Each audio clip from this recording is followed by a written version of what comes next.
Today I'm making a mushroom pate. Now what makes my mushroom pate so special? It's lighter and more delicious than any other pate you've ever had. What I'm going to do is substitute white beans for the cream cheese or the sour cream. So it's going to keep it light and it's going to allow you to indulge without overindulging. So to begin with, I'm going to toast half a cup of walnuts and just stir those around in the pan and stay with them until they're nice and brown. You'll be able to smell them.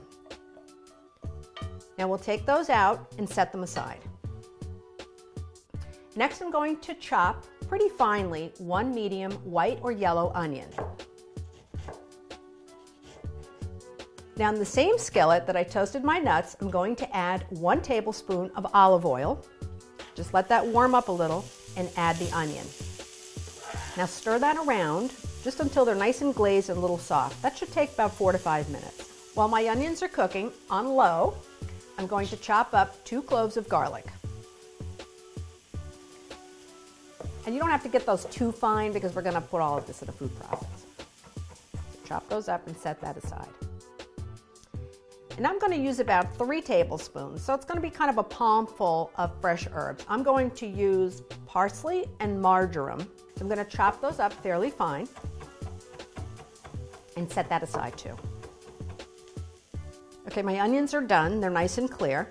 Now I'm going to add in 3 to 4 cups of cremini mushrooms.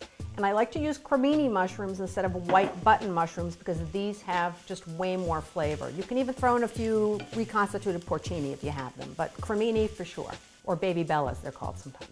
So get those in with the onion, mix that up, and I'm also going to add in my garlic and my herbs and my walnuts and stir that all up. Now we want to cook this until this liquid that you see coming off of the mushrooms is pretty well reduced. So that should take about 5 to 7 minutes.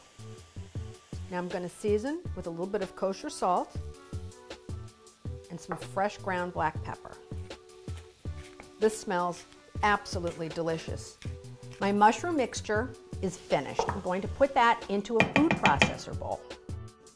And to that bowl, I'm going to add 1 15-and-a-half-ounce can of cannellini beans. Now these are rinsed and drained. You can use a white navy bean as well, although I think these work better. The reason I use cannellini beans frequently in my pâtés is because they're a wonderful, very neutral tasting substitute for dairy products. So either tofu or white beans just make a wonderful replacer for dairy. Put those into the food processor and pulse that down. Now we want it smooth and pretty creamy, but don't get it so it's really runny. We're not making a sauce, so we want it spreadable.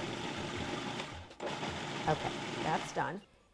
And I'm going to chill that for about 3 hours. You can do it overnight. You can even do this 2 days ahead of time. With mushrooms, the thing is, the longer they sit, mushrooms and herbs, the more flavorful they get. But it's really good even after just 3 hours.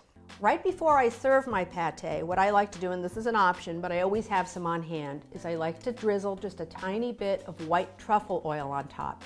It seems like it's really expensive when you buy it, but you only use a few drops. So when you scoop into it, you just sort of naturally blend that truffle oil into the pate, and it really boosts the flavor. It makes it taste so deliciously rich. This fabulous pate can be put together in under half an hour. Simply serve with your favorite crostini, toasted bread, or crackers. So remember, keep it light, keep it healthy, and as always, absolutely delicious. See you next time.